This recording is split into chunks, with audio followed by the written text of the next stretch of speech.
கர்த்தருடைய நாமத்தை நன்றியோடு ஸ்தோத்திரிக்கிறேன். And I praise God with a grateful heart. வாக்குத்தத்தங்களை குறித்து நான் கடந்த வாரத்திலே சில காரியங்கள் சொன்னேன். Even in the last week I told something about the promises of God. நமக்கு தேவன் தந்திருக்கிற வாக்குத்தத்தங்கள் நல்ல வாக்குத்தத்தங்கள் என்று நாம் படித்தோம். And we learned that whatever the promise is given by God, all are good promises. இந்த உலகத்தில் மனிதன் எந்த காரியத்தை நல்லதென்று சொன்னாலும் அது நல்லதல்ல, நல்லது ஒன்றே, அது தேவனுடைய வாக்குத்தத்தங்கள் தான். Whatever man say all are good will never be good, but only the promise of God is good. இரண்டாவதாக தேவனுடைய வாக்குத்தத்தங்கள் அருமையானவைகள் என்று அல்லது விலையேறப்பட்டவைகள் என்று நாம் படித்தோம். Secondly, we have dealt the promises of God is so precious. இவைகள் ஒரு மனிதனை விலையேறப்பட்டவனாய் மாற்றுகிற வாக்குத்தத்தங்கள். Even these promises make everyone as a very precious people. ஒரு மனுஷனை விலையேறப்பட்டவனாய் மாற்றுகிற வாக்குத்தத்தங்கள். Even in the word of God, the promises was making him precious. ஒரு மனிதன் விலையேறப்பட்டவன் என்றால் அப்படி அவன் விலையேறப்பட்டவனாய் மாறுகிறான். How a man turned or converted to be so precious. அவன் திவ்ய சுபாவத்திற்கு பங்காளியாகும்போது அவன் விலையேறப்பட்டவனாக மாறுகிறான். When he is a partaker of the divine nature, he is made a precious. படிப்பினாலோ திறமையினாலோ குடும்பத்தினாலோ பணத்தினாலோ அல்ல ஒரு மனிதன் விலையேறப்பட்டவன் என்று கணிக்கப்படுவது. தேவனுடைய பார்வையிலே ஒரு மனிதன் விலையேறப்பட்டவன் என்று எண்ணப்படுவது திவ்ய சுபாவங்கள் மூலமாகத்தான். It's not by education, not by skill, not by talent, not by family. It's only a man is assigned by the divine nature. ஆனால் இந்த உலகமானது மனிதனை விலையேறப்பட்டவன் என்று எண்ணுவது அவனுடைய படிப்பை கொண்டும் அவனுடைய திறமையை கொண்டும் அவனுடைய பணத்தை கொண்டும் அவனுடைய அழகை கொண்டும் அவனுடைய குடும்பத்தை கொண்டும் ஒரு மனிதனை விலையேறப்பட்டவன் என்று எண்ணுகிறான். Even today in the world we can find how preciousness is counted because of the education, because of the beauty, and because of the skill, because of the home. You would be counted in that way. ஆனால் பரலோகம் அப்படி அல்ல. But the heaven never counts in that way. திவ்ய சுபாவத்துக்கு பங்காளிகள் யாரோ அவர்கள் தான் தேவனுடைய பார்வையில் அருமையானவர்கள். And whoever are partakers of the divine nature, they are the people having that greatness. கர்த்தர் சொல்கிறார், நீ என் பார்வைக்கு அருமையானபடியால் கனம் பெற்றாய், நானும் உன்னை சிநேகித்தேன். And that's why God says, as you are precious, you got the honor, and I loved you. அப்படிப்பட்ட விலையேறப்பட்டவர்களுக்கு தான் ஆத்துமாக்களையும் தேவன் தருவார். Well, it's a kind of precious people God would be able to give souls. கர்த்தருக்கு ஸ்தோத்திரம். Praise to the holy name. நீங்கள் விசுவாசிகளாய் இருந்தால் உங்கள் மூலம் அநேக ஆத்துமாக்கள் ஆண்டவரண்டை வருவார்கள். If you are believers, through you many souls will be approaching you. அது மட்டுமல்ல, இந்த வாக்குத்தத்தங்கள் கிருபையானவைகள் என்று நாம் படித்தோம். And also we learned about the promises of God is having great grace. 2 நாளாகமம் 6ஆம் அதிகாரம் 42ஆம் வசனத்திலே அவருடைய வாக்குத்தத்தங்கள் எல்லாம் கிருபையானவைகள் என்று சொல்லப்பட்டிருக்கிறது. Even 2nd Chronicle chapter 6 verse 42, even all the promises are all having the grace. ஒவ்வொரு வாக்குத்தத்தமும் கிருபைதான். And every promises of God is having a grace. ஆகையால் அந்த வாக்குத்தத்தத்தை பெற தங்களை யார் தாழ்த்துகிறதோ அவர்களுக்கு தான் அந்த கிருபையின் வாக்குத்தத்தங்கள் கிடைக்கும். And whoever humble themselves to their word, they will able to get the grace. தேவன் தாழ்மை உள்ளவர்களுக்கு கிருபை தருகிறார். The Lord God is providing grace whosoever humble themselves. ஒவ்வொரு வசனத்தையும் ஒவ்வொரு வாக்குத்தத்தத்தையும் நம் வாழ்க்கையில் நிறைவேற்றும்படி நாம் அதற்கு நம்மை தாழ்த்தி கொடுக்க வேண்டும். And the word of God, the promises, everything to be fulfilled, we have to surrender and yield and humble ourselves. நான்காவதாக இந்த வாக்குத்தத்தங்கள் மாறாத வாக்குத்தத்தங்கள் என்று படித்தோம். Fourthly, we dealt the promises of God is unchanging. அவைகள் ஆம் என்றும் ஆமென் என்றும் இருப்பதாக படித்தோம். And we dealt about it is a and amen. அப்படியே தேவனுடைய வாக்குத்தத்தங்களுக்கு மாற்றமே இல்லை. In such a way the promises of God is having no change at all. இப்பொழுது நாம் காண்கிற இந்த வானமும் இந்த பூமியும் ஒளிந்து போகும். Even the heaven, the sky, the earth, whatever we see will pass away. ஆனால் தேவனுடைய வாக்குத்தத்தங்களுக்கு மாற்றமே இல்லை. But the promises of God will never have a change. கர்த்தருடைய பரிசுத்த நாமத்துக்கு ஸ்தோத்திரம். Praise to the holy name. தேவனுடைய வசனங்களுக்கு மாற்றமே இல்லை.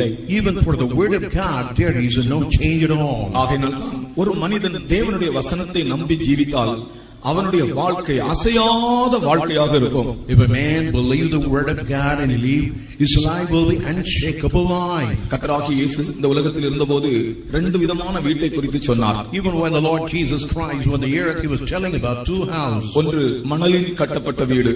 One is which is built upon the sand. அது காற்றும் மழையும் வந்தபோது கீழே விழுந்து விட்டது. When the wind and the storm arose, it fell down. மணலிலே கட்டப்பட்ட வீடு. It's only a house built upon the sand. இன்னொரு வீட்டை குறித்து சொன்னார். But he was telling about another house. கன்மலையிலே ஆழமாய் தோண்டி அஸ்திபாரம் போட்டு கட்டப்பட்டதான வீடு. It is in a house founded by digging deep and made a foundation for the house. அது காற்றடித்தது, மழை வந்தது, பெருவெள்ளம் வந்தது, அசையாமல் நின்றது. And there was a great storm, wind, and also rain fell, but nothing, it was not shakeable. கர்த்தருக்கு ஸ்தோத்திரம். Praise to the holy name. கர்த்தருடைய வசனத்தின் மேல் நம்பிக்கை வைத்து வசனத்தை விசுவாசித்து வசனத்தின்படி ஜீவிக்கிற ஒரு மனிதனை எந்த காற்றும் புயல்களும் அசைக்கவே முடியாது. Even any man keeping his trust and belief upon the promise of God, no wind can shake him. எந்த சோதனைகள் வரட்டும், வசனத்தின்படி ஜீவிக்கிற ஒரு மனிதனை அசைக்கவே முடியாது. And when a man live, whatever the wind arises, will never be able to shake him. ஐந்தாவதாக இந்த வாக்குத்தத்தங்கள் இம்மைக்கும் மறுமைக்கும் உரிய வாக்குத்தத்தங்கள். And fifthly, these promises belong to this present world, even to the next world. இவைகள் நாம் படித்தவைகள் தான். திரும்ப உங்களை நான் ஞாபகப்படுத்தும்படி சொல்லுகிறேன். This is all what we learned, and in order to remind, I just was telling about. இந்த உலகத்துக்குரிய அனைத்தும் இந்த வாக்குத்தத்தத்தில் உண்டு. Whatever the things of the world, all contained in the promise. எனக்கு சாப்பாட்டுக்குரியது உண்டு. Even the things related to the food. சுகத்துக்குரியது உண்டு. Even they're related about health. உனக்கு இந்த பூமியிலே அவசியமான அனைத்தும் இதிலே உண்டு. Whatever that is needed, everything contains in these. இம்மைக்கும் மறுமைக்கும் உரியவைகள் உண்டு.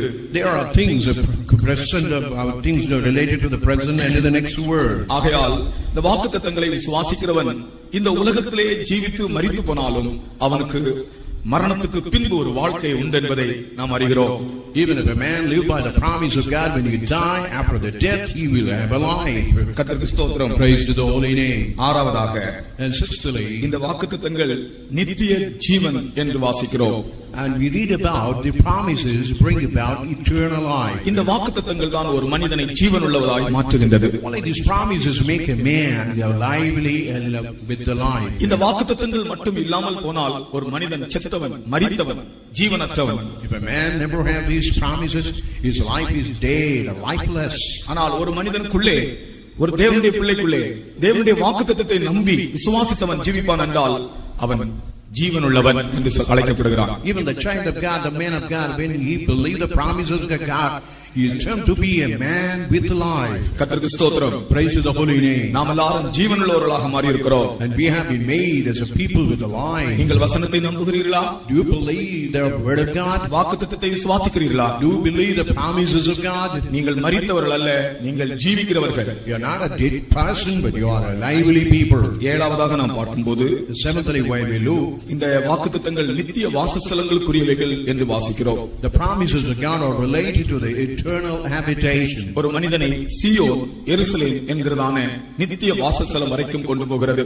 Even the promises of God are able to take a person to Zion, a New Jerusalem, the eternal habitation. தேவன் நித்திய வாசஸ்தலத்தை குறித்து நமக்கு வாக்குத்தத்தம் தந்திருக்கிறார். Even the Lord God has given the promises about the eternal habitation. ஆகையால் தான் நம்முடைய ஆராதனையினுடைய நோக்கம், நாம் ஆராதனைக்கு வருகிற நோக்கம், ஆலயத்துக்கு வருகிற நோக்கம், நாம் சீயோனாகவும் எருசலேமாகவும் மாற வேண்டும் என்கிற அதே நோக்கத்தோடு தான் நாம் தேவ சமூகத்துக்கு வருகிறோம். Why we come into the presence of the Lord, why we come into the church, that we had to be turned to in that way. We had to enter Zion and Jerusalem. கர்த்தருடைய நாமத்துக்கு மகிமை உண்டாவதாக. Praise to the holy name. இன்றைக்கு இந்த வாக்குத்தத்தங்கள் யாருக்கு என்பதை குறித்து நான் சில காரியங்கள் சொல்லுகிறேன். These promises, to whom it all belongs, that I want to quote certain things. இந்த வாக்குத்தத்தங்கள் யாருடைய ஜீவியத்தில் நிறைவேறும்? These promises, in whose life all these things will be fulfilled. இன்னைக்கு அதை குறித்து நான் 5 காரியங்கள் சொல்லுகிறேன். In that I want to tell about 5 things. இந்த வாக்குத்தத்தங்கள் நம்முடைய ஜீவியத்தில் நிறைவேற வேண்டும் என்றால், if these promises to be fulfilled in our life, 5 அனுபவங்கள் நம்முடைய வாழ்க்கையில் காணப்பட வேண்டும். we need 5 things ought to be found in our life. முதலாவதாக, the firstly, வாக்குத்தத்தம் என்பது அடிமையின் பிள்ளைக்கு உரியதல்ல, சுயாதீனமானவளின் பிள்ளைக்கு உரியது. The promises that never belong to the slave child, but only it is related to the free child. கலாத்தியர் 4 அதிகாரம் 23ஆம் வசனமும் 28ஆம் வசனமும் வாசிப்போம். Galatians chapter 24. அடிமையானவளின் பிள்ளைக்கு அல்ல, சுயாதீனமானவளின் பிள்ளைக்கு தான் வாக்குத்தத்தம். Even the promise of God is never to the child of bond, but it is to the child of freeness. அடிமையானவனிடத்தில் பிறந்தவன் மாம்சத்தின்படி பிறந்தான், சுயாதீனம் உள்ளவரிடத்தில் பிறந்தவன் வாக்குத்தத்தத்தின்படி பிறந்தான். சகோதரரே, நாம் ஈசாக்கை போல வாக்குத்தத்த பிள்ளைகளாக இருக்கிறோம். சகோதரரே, நாம் ஈசாக்கை போல வாக்குத்தத்த பிள்ளைகளாக இருக்கிறோம். Oh brothers, like Isaac, we are the children of the promises. கர்த்தருக்கு ஸ்தோத்திரம். Praise to the holy name. நாம் அடிமையின் பிள்ளை அல்ல. We are not the people of bondage. நாம் ஈசாக்கு, நாம் வாக்குத்தத்தத்தின் பிள்ளை. And we are Isaac, we are the children of promise. அடிமையானவளின் பிள்ளை இஸ்மவேல். And even the born child is Ishmael. அவன் ஆபிரகாமுடைய வீட்டிலிருந்து துரத்தப்பட்டான். And he was a man cast out from the house of Abraham. அடிமைக்கு ஆபிரகாமின் வீட்டில் நிரந்தரமாய் ஜீவிக்க முடியாது. Even the born person in no way permanently they could live in the house of Abraham. வாக்குத்தத்தத்தின் பிள்ளைதான் ஆபிரகாமின் வீட்டில் வசிக்க முடியும். Only the promised child could be able to live in the house of Abraham. அதற்காக கர்த்தர் நம்மை என்ன செய்கிறார்? For that what God is doing these days, அடிமைத்தனத்திலிருந்து விடுதலையாக்கி நம்மை சுயாதீனம் உள்ளவர்களாக மாற்றுகிறார். The Lord God deliver us from all kind of bondages and make us a people with the liberty. இங்கே சுயாதீனம் என்கிறதான அந்த வார்த்தை விடுதலையை காண்பிக்கிறது. And this liberty only speaks about our deliverance. அதாவது நாம் எந்த காரியத்துக்கும் அடிமைகள் அல்ல. That means we are not slaves to any matter. ஞானஸ்நானம் எடுக்கும் முன்பு நாம் எத்தனையோ விஷயங்களுக்கு அடிமைகளாக இருந்தோம். Before taking baptisms we were slaves to many matters. சிலர் குடிப்பழக்கத்துக்கு அடிமையாக இருந்திருக்கிறீர்கள். Even some had been slaves. சிலர் சினிமாவுக்கு, some were to cinema. சிலர் நாகரிகங்களுக்கு, even some to the fashions of the world. சிலர் பணத்திற்கு, even some for the money. உலகத்துக்குரிய காரியங்களுக்கு நாம் அடிமைகளாக இருந்தோம். We were slaves to many things of the world. ஐயோ விடுதலையே இல்லையே என்று சொல்லிக் கொண்டிருந்தோம். And we have been telling that we had no deliverance at all. சில ஆட்களுக்கு ஏதோ சில பழக்கங்கள் அதிலிருந்து விடுதலையே இல்லை, அடிமையாக இருந்தார்கள். Even some they are not able to be delivered from kind of evil practices, not able to be delivered. ஒரு சகோதரன் இந்த மூக்குத்தூள் போடுறதுல அடிமையாக இருந்தார். அது இல்லாம இருக்கவே முடியாது. And one brother, he was a slave. He was putting the nose powder. He was with that. He was not able to do anything. எப்போதும் போட்டுட்டே இருப்பார். And continuously he will be sniffing those powder. அது இல்லாம அவருக்கு மூச்சு விட முடியாது. அப்படியே பிளாக் ஆகுறது மாதிரி இருக்குமா.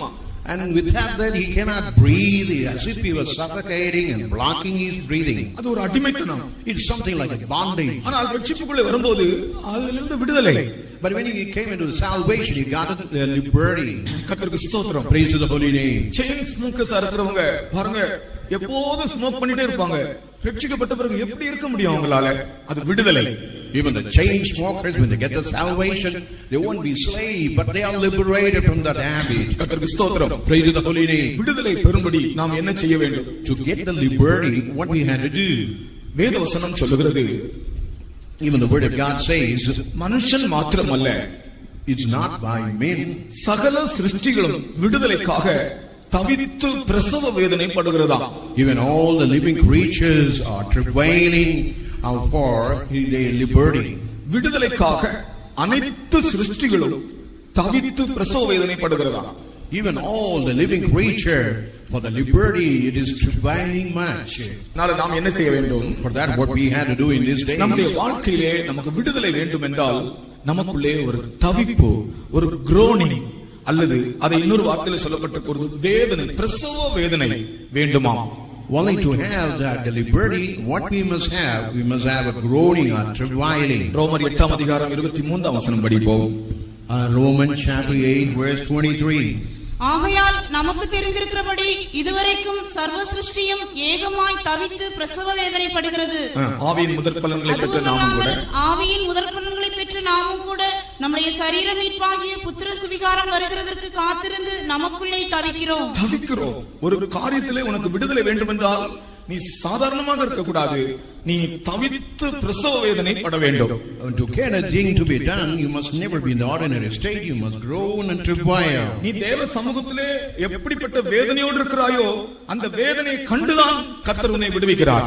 In the presence of the Lord, in what much you have the pain and agony and such of God work in your life to deliver you.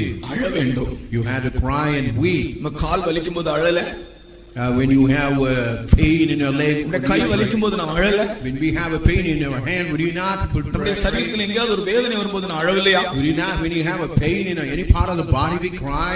அப்படித்தான் 137ஆம் சங்கீதத்திலே நாம் வாசிக்கிறோம், நாங்கள் பாபிலோன் ஆறுகள் அருகே உட்கார்ந்து அந்த சீயோனை நினைத்து அழுதோம் என்று சொல்கிறார். Even they say in the 137th Psalm, they sat in the rivers of Babylon and they were weeping for that. அங்கிருந்து விடுதலை அடையும் வரைக்கும் நாங்கள் அழுது கொண்டே இருந்தோம். Until we get the deliverance, we were continuously weeping in that place. உன்னுடைய ஜீவியத்தில் இருக்கிற அந்த அடிமைத்தனத்திலிருந்து நீ விடுதலை அடையும் வரைக்கும் நீ வேதனையோடு அழ வேண்டும் என்று கர்த்தர் சொல்லுகிறார். Even the Lord God says, until you get the deliverance, you had to weep and cry. கர்த்தருக்கு ஸ்தோத்திரம். Praise the holy name. அப்படியே அழுதபடியால் கர்த்தர் அவர்களை விடுவித்தார்.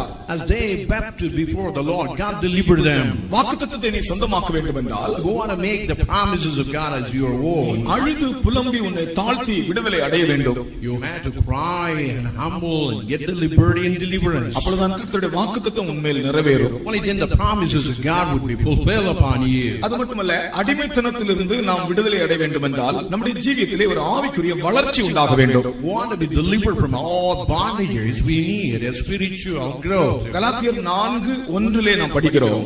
We read in Galatians chapter 4 verse 1. ஒரு சுதந்திரவாளி சிறு பிள்ளையா இருக்கும் காலம் வரைக்கும் அவன் அடிமைக்கு சமந்தான்.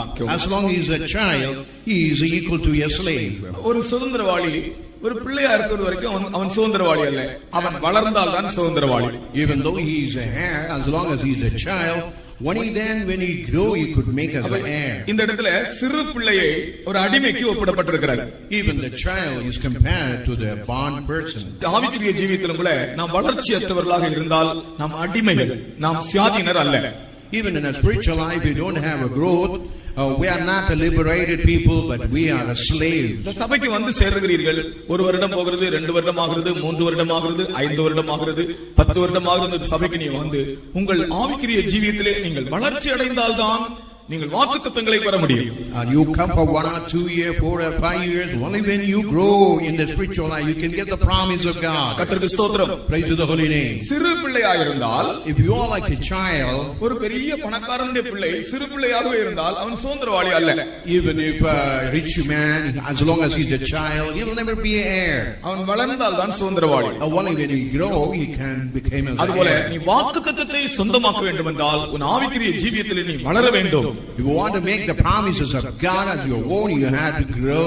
நாட்கள் போக போக உங்களுடைய ஆவிக்குரிய ஜீவியத்தில் நீங்கள் வளர வேண்டும். When the days are going, you have to grow in a spiritual life. குழந்தையா இருந்தபோது குழந்தையை போல் பேசினேன். When I was a child, I spoke like a child. நான் புருஷனான போது குழந்தைகளுக்குரியவைகளை ஒழித்து விட்டேன். When I was made as a man, I just get rid of all the habit of the men. Pavul சொல்கிறார், நான் குழந்தையா இருந்தபோது குழந்தையை போல் பேசினேன்.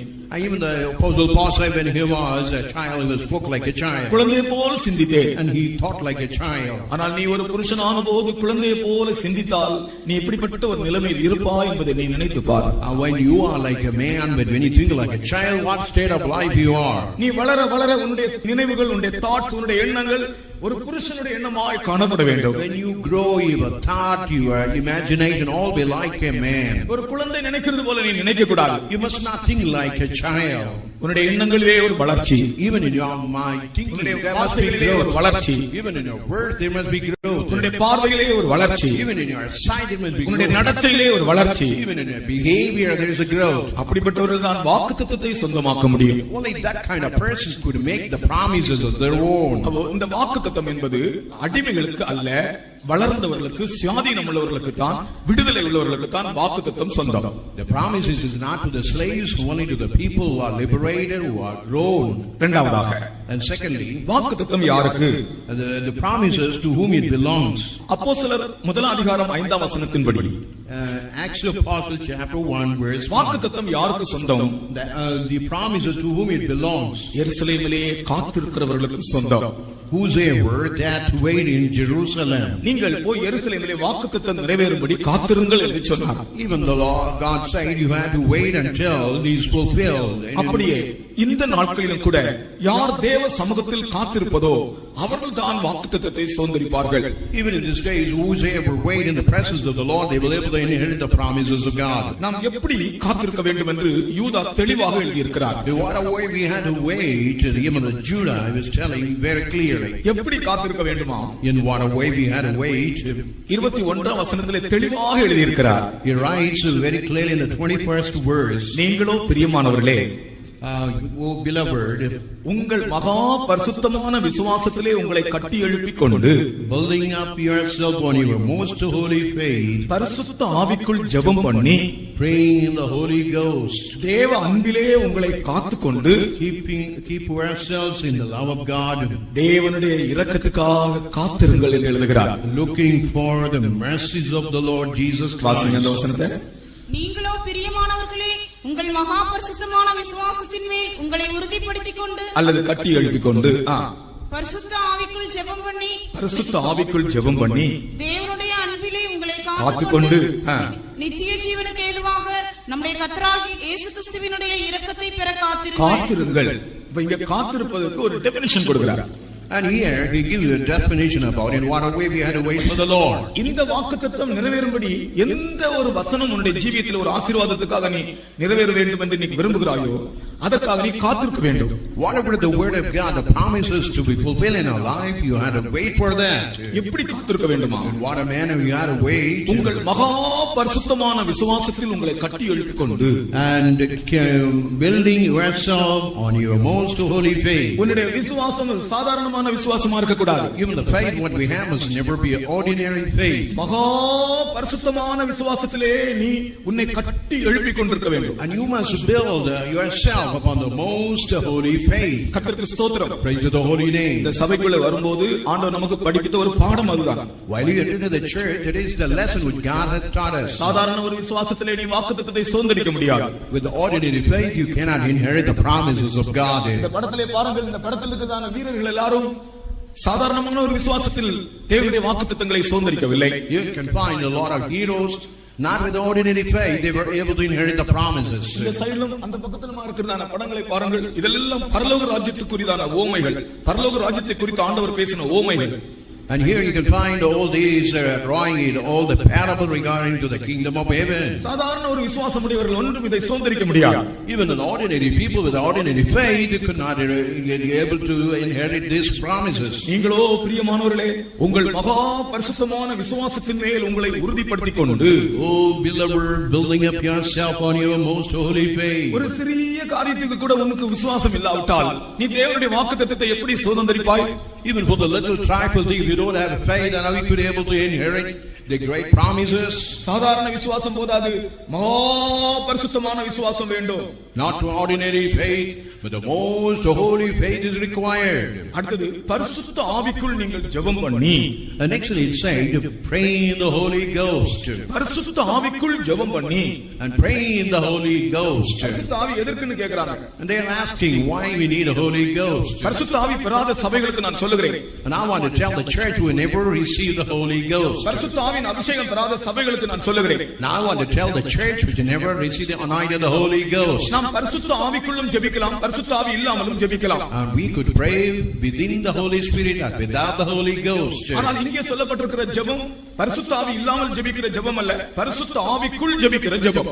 Here what it is mentioned, it is not the prayer without the Holy Spirit, but it is within having the Holy Spirit. பரிசுத்த ஆவி பெறாத சபைகள் இதை அறிய வேண்டும். Even the church which never received the Holy Ghost must understand. பரிசுத்த ஆவி பெறுவதற்கு முன்னும் கூட நாம் ஜெபித்தோம். Even before receiving the Holy Ghost we prayed. ஆனால் இந்த ஜெபம் போதாது. Even that prayer is not sufficient. பரிசுத்த ஆவிக்குள் ஜெபிக்கிற ஒரு ஜெபம் இருக்கிறது.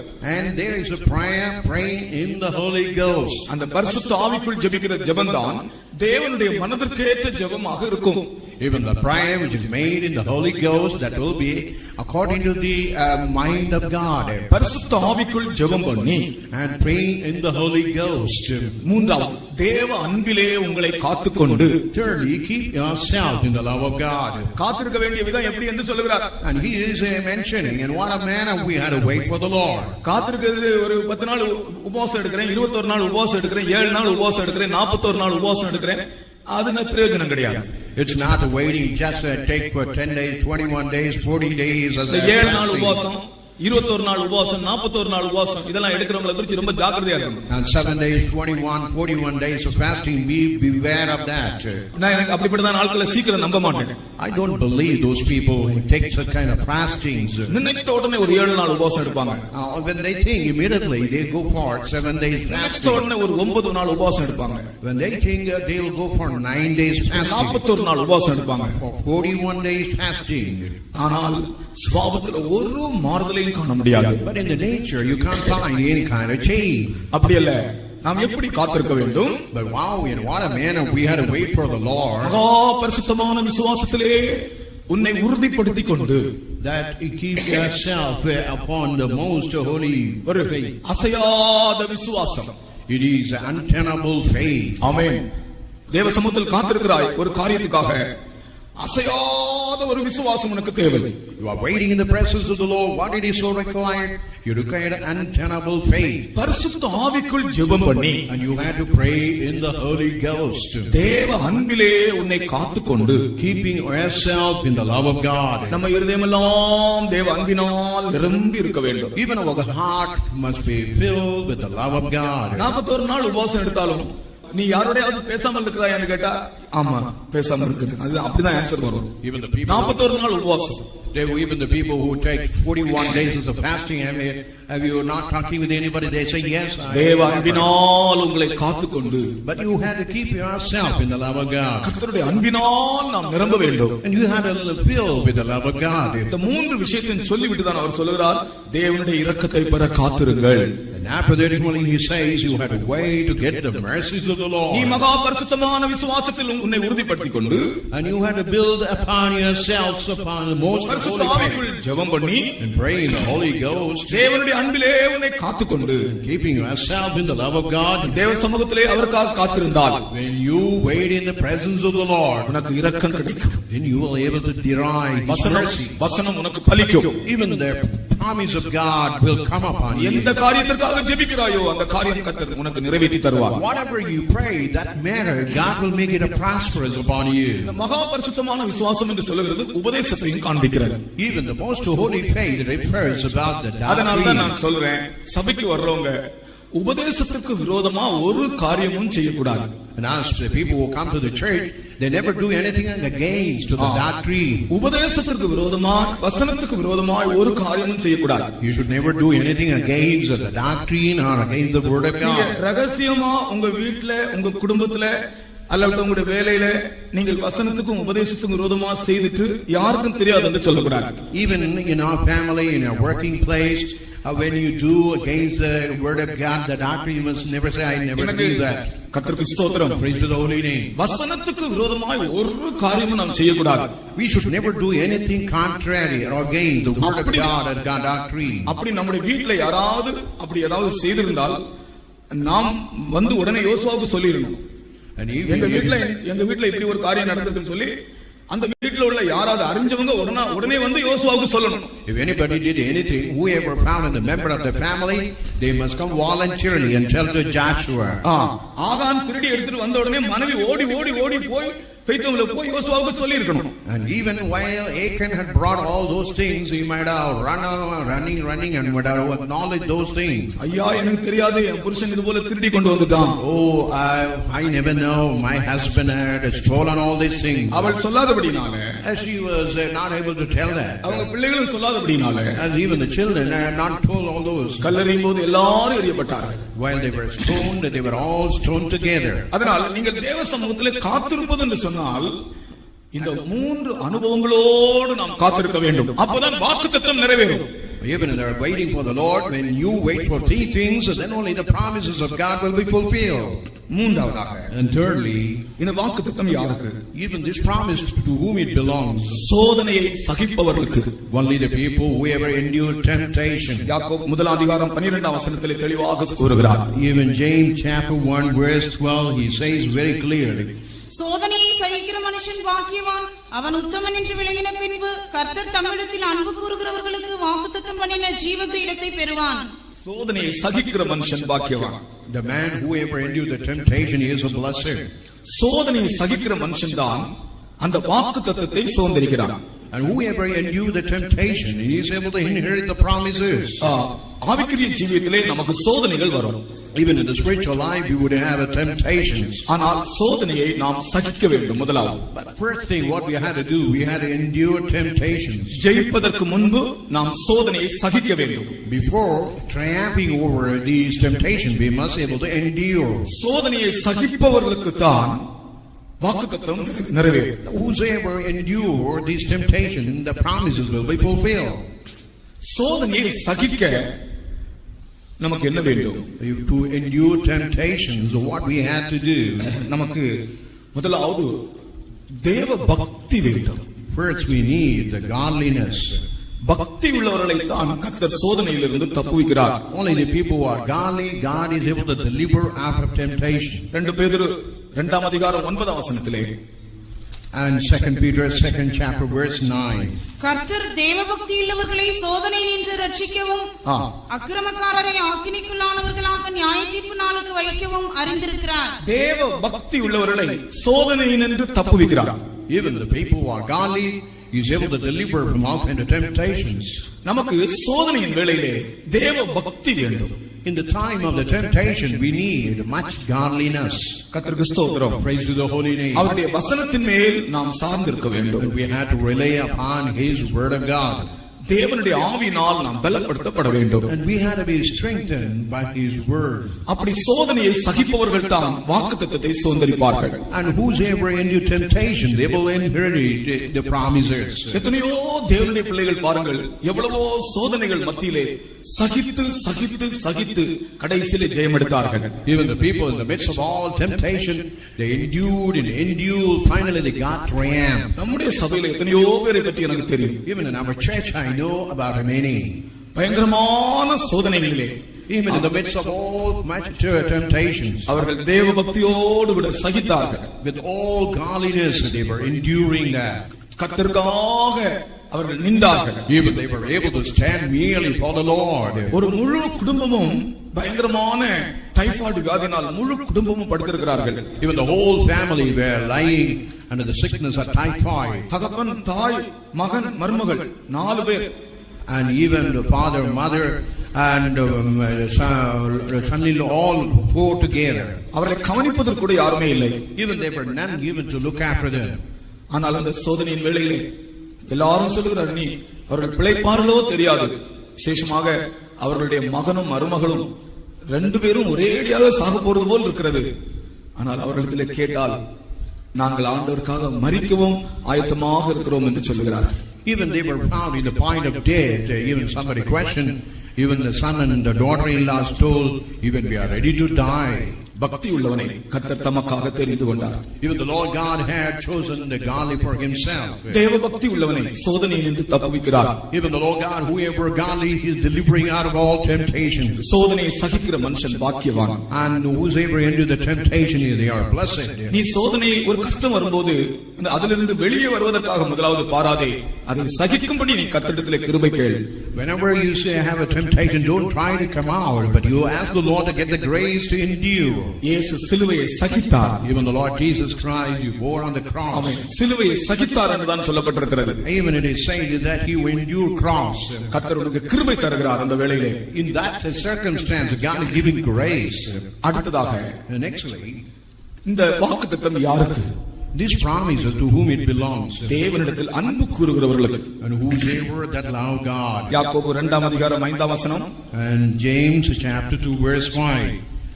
என் பிரியமான சகோதரரை கேளுங்கள், தேவன் இவ்வுலகத்தின் தரித்திரரை விசுவாசத்தில் ஐஸ்வர்யவான்களாகவும் தம்மிடத்தில் அன்பு கூறுகிறவர்களுக்கு தாம் வாக்குத்தத்தம் பண்ணின ராஜ்யம். அன்பு கூறுகிறவர்களுக்கு தாம் வாக்குத்தத்தம் பண்ணின. And who that love him that had a promise. யாருக்கு வாக்குத்தத்தம் பண்ணின? To whom he had made a promise. தன்னிடத்தில் அன்பு கூறுகிறவர்களுக்கு. To them that love him. தேவனை நேசிக்கிற ஒரு கூட்டம் சபையில் உண்டு. Even there is one group of people in the church. 18ஆம் சங்கீதம் 1ஆம் வசனத்தில் சங்கீதக்காரன் சொல்கிறான், என் பலனாகிய கர்த்தாவே நான் உம்மில் அன்பு கூறுகிறேன். Even the Psalm 18:1, what the psalmist says, O Lord of my strength, I love thee. ஆண்டவரை நேசிக்கிறவர்கள் தான் வாக்குத்தத்தங்களை பெற்றுக் கொள்வார்கள். And whosoever allow the Lord, they will be able to derive the promises. நாம் ஆண்டவரை நேசிக்கிறோமா என்று நமக்குள்ளேயே நாம் ஒரு கேள்வி கேட்டுக் கொள்வோம். Let us put a question whether we are actually loving the Lord. நான் ஆண்டவரை நேசிக்கிறேனா? Whether we are really loving our Lord. நாம் ஆண்டவரை நேசிக்கும்படியாக தான் அழைக்கப்பட்டோம். We have been called only to love our Lord. தேவனிடத்தில் அன்பு கூறுகிறவர்களுக்கு ஜீவனும் தீர்க்காயுசும் உண்டாகும். And whoever love, they will have a life and long life. உபாகமம் 30 அதிகாரம் 20 வசனத்திலே in Deuteronomy chapter 30 verse 20 தேவனிடத்தில் அன்பு கூறுகிறவர்களுக்கு ஜீவனும் தீர்க்காயுசும் உண்டு என்று சொல்லப்பட்டிருக்கிறது. And whoever love God, they will have life and the long life. உன் தேவனாகிய கர்த்தரில் அன்பு கூர்ந்து அவர் சத்தத்திற்கு செவி கொடுத்து அவரை பற்றிக் கொள்வாயாக, அவரே உனக்கு ஜீவனும் தீர்க்காயுசுமானவர் என்றார். உன் தேவனாகிய கர்த்தரிடத்தில் அன்பு கூர்ந்து அவர் சத்தத்திற்கு செவி கொடுத்து அவரை பற்றிக் கொள்வாயாக, அவரே உனக்கு ஜீவனும் தீர்க்காயுசுமானவர் என்றார். அவரே உனக்கு ஜீவனும் தீர்க்காயுசுமானவர். And he is thy life and the length of days. அவரே உனக்கு ஜீவனும் தீர்க்காயுசுமானவர். And he that is life and the length of days. தேவனிடத்தில் அன்பு கூர்ந்தால் நமக்கு ஜீவனும் தீர்க்காயுசும் கிடைக்கிறது. When we love God, we would have life and the length of days. தேவ அன்பு என்பது அல்லது தேவனிடத்தில் அன்பு கூறுவது என்பது ஒரு கிறிஸ்தவனிடத்தில் காணப்பட வேண்டிய விசேஷமான ஒரு அனுபவம். Even loving God, it is something, a very important thing that should be found in the Christian. ஆதி அப்போஸ்தலர் நாட்களை நீங்கள் பாருங்கள், தேவனிடத்தில் அன்பு கூர்ந்தவர்கள் மட்டும்தான் இந்த சத்தியத்துக்காக நிற்க முடிந்தது. Even in the first century, whosoever able to love God, they were able to stand for this truth. தேவனிடத்தில் அன்பு கூறுகிறவர்களுக்கு தான் அவர் ஜீவனாயும் தீர்க்காயுசாயும் வெளிப்படுகிறார். And whoever love God, for them he would be like a life and the length of days. அந்த அன்புதான் ஜீவன். And even the love turned to be a life. நாம் தேவனை நேசிக்க அது ஜீவனாக காணப்படுகிறது. When we love God, that finally turned to be a life. கிறிஸ்து எனக்கு ஜீவன், சாவு எனக்கு ஆதாயம். Even the Christ is alive, even the death is a gain. கிறிஸ்து எனக்கு ஜீவன், even the Christ is alive, சாவு எனக்கு ஆதாயம். even the death is a gain. அப்ப ஜீவனும் தீர்க்காயுசும் நமக்கு கிடைக்கிறது. Even we are able to get life and the length of days. எத்தனையோ தேவனுடைய பிள்ளைகள் ஆண்டவரிடத்தில் அன்பு கூர்ந்து ஆண்டவருக்காக தங்களை ஒப்புக் கொடுத்தார்கள். Even many loved God and they have surrendered to the Lord God.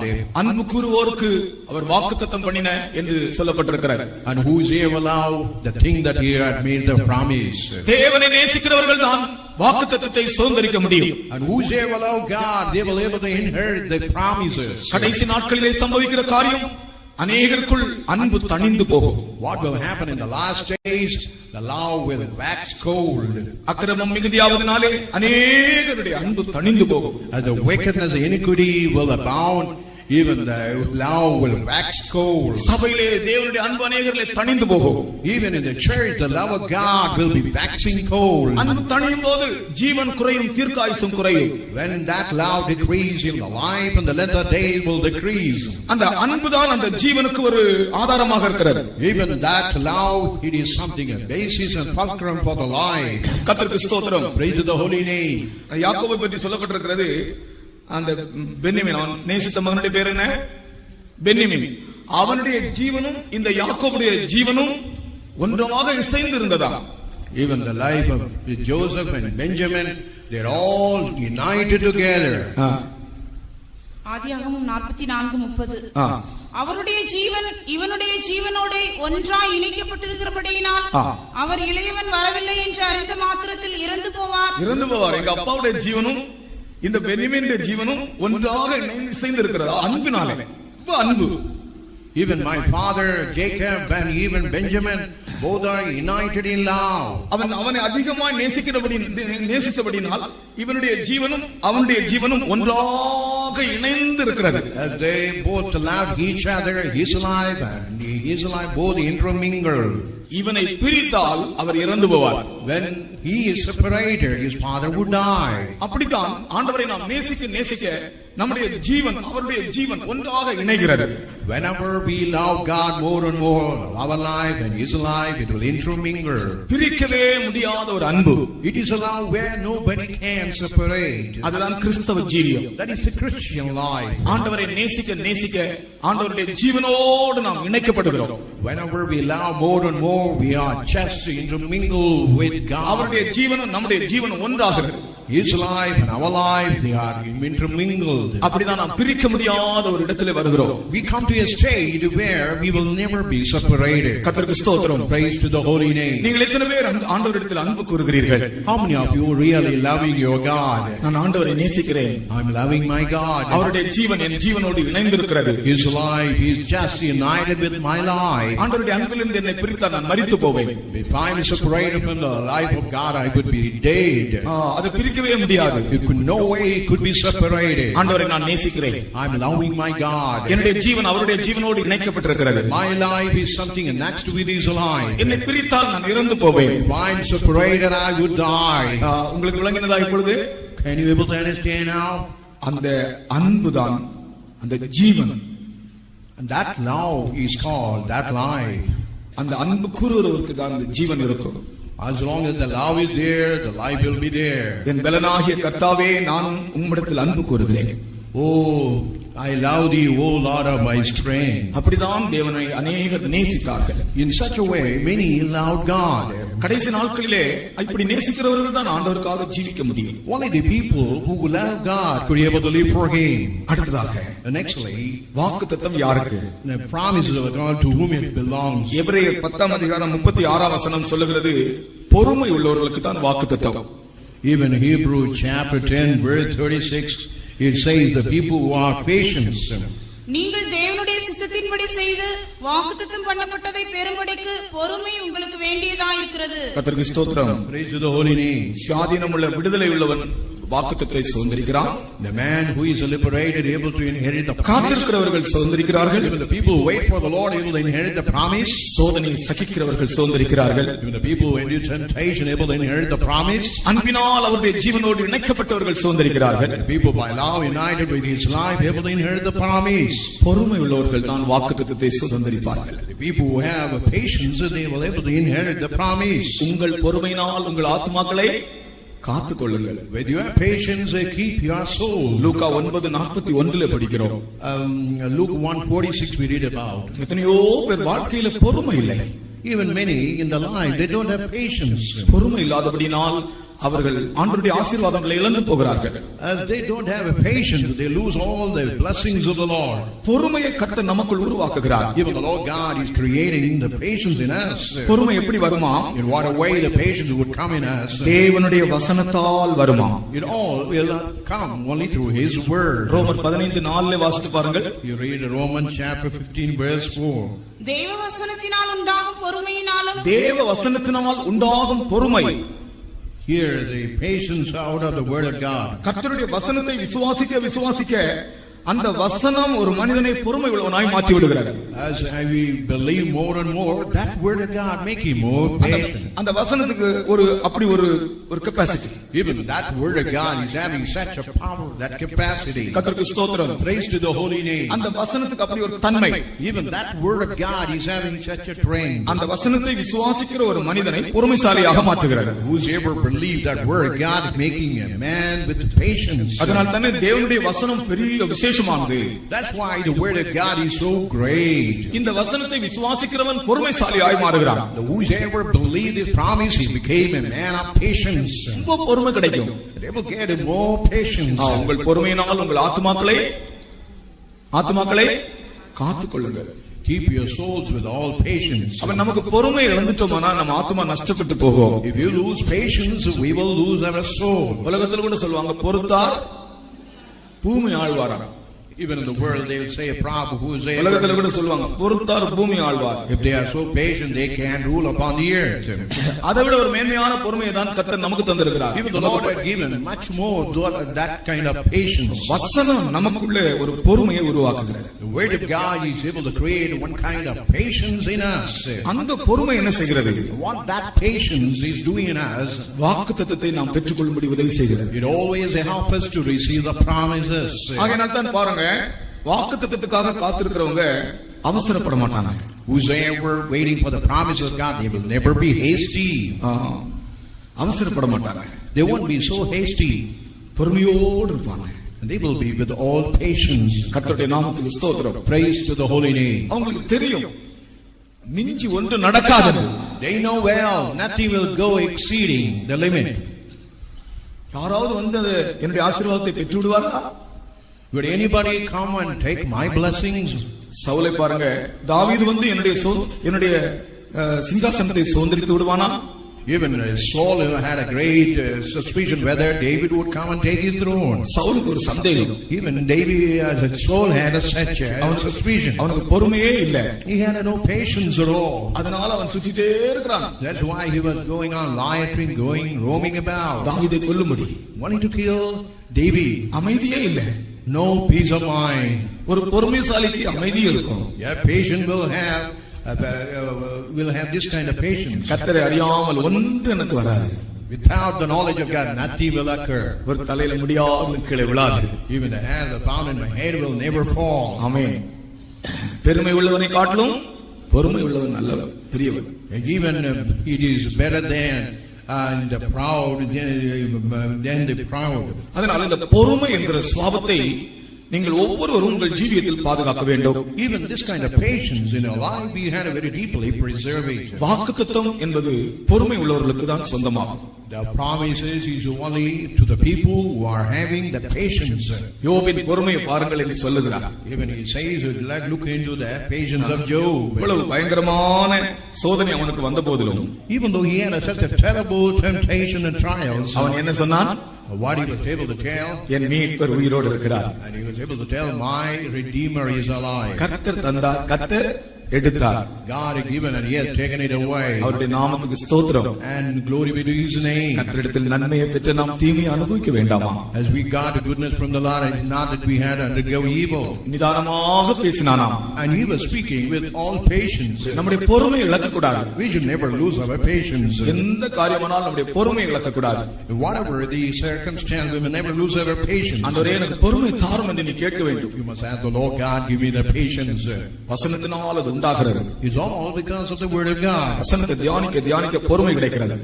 When you just meditate, you will have that patience. வசனத்தை படித்து விட்டு அப்படியே அந்த வசனத்தை கொஞ்சம் மைண்ட்ல அப்படியே நீங்க வைக்கணும். And you have to read the scripture and keep all those word of God constantly in your mind. அப்படியே தியானிக்கணும். And you have to meditate. இந்த யோகா பண்றாங்க பாருங்க, யோகாசனம்.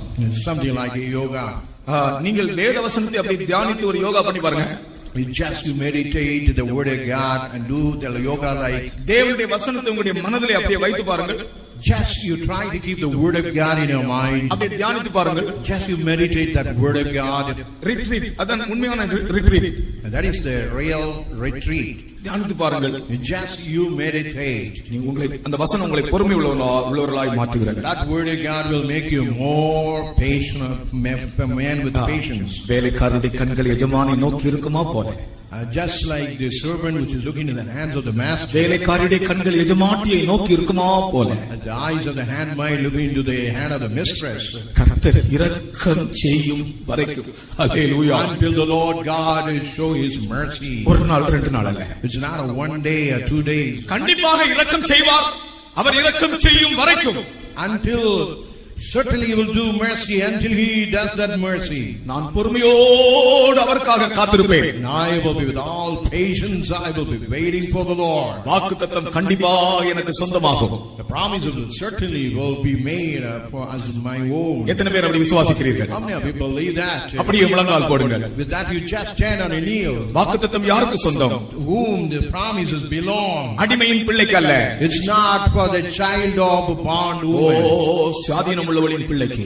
Only for the woman which is liberated. நீ விடுதலையோடு ஜீவிக்க வேண்டும். And you had to live with the liberty. கர்த்தருக்கு ஸ்தோத்திரம். Praise the holy name.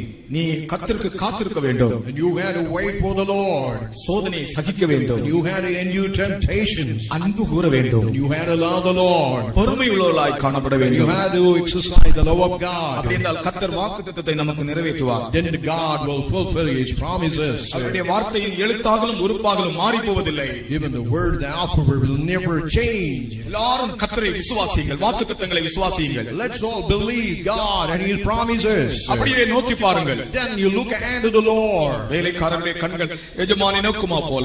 As the eyes of the servant looking the master. வேலைக்காரனுடைய கண்கள் எஜமாட்டியை நோக்குமா போல. As the eyes of the handmaid look unto the N mistress. தேவன் எனக்கு இரக்கம் செய்யும் வரைக்கும். Until the Lord God show His mercy. என் தேவன் எனக்கு இரக்கம் செய்யும் வரைக்கும். Until the Lord God show mercy. கண்டிப்பாக செய்வார், எனக்கு தெரியும். I know certainly He will do.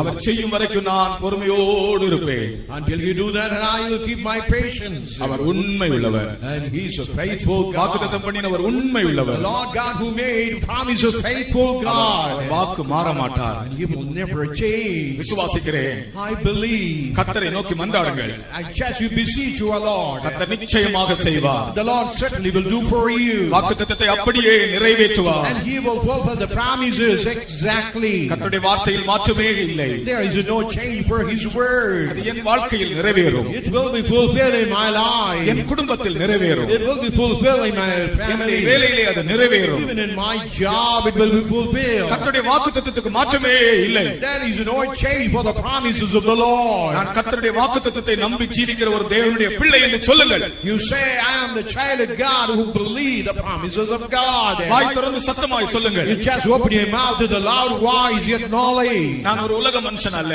I'm not a worldly man. தேவனுடைய வாக்குத்தத்தத்தை நம்பி ஜீவிக்கிற ஒரு தேவனுடைய பிள்ளை என்று சொல்லுங்கள். I am a child of God believing the promises of the Lord. அவர் என்னை கைவிட மாட்டார். The Lord will never forsake me.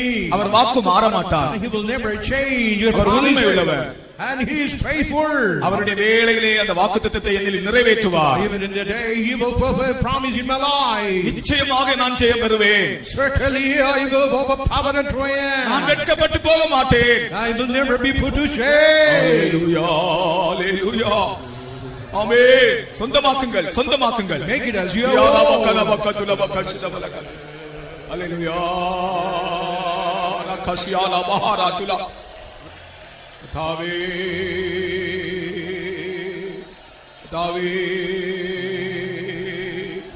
வாக்குத்தத்தம் செய்த தேவன் வாக்கு மாறவில்லையே. எக்காலமும் உண்மையுள்ள தேவனே. வாக்குத்தத்தம் செய்த தேவன் வாக்கு மாறவில்லையே. ஓ வாக்குத்தத்தம் செய்த தேவன் வாக்கு மாறவில்லையே. ஓ வாக்குத்தத்தம் செய்த தேவன் வாக்கு மாறவில்லையே. கிருபா கிரா சிடா இயேசுவே இயேசுவே ஷுஆர பரதினா சினபா உலகனாத்துடா கரபலா உதரா ஹதினி ஹுதாத்துடா ஐனபா. ஆண்டவரே ஆண்டவரே ஹalleluya ஹalleluya இயேசுவே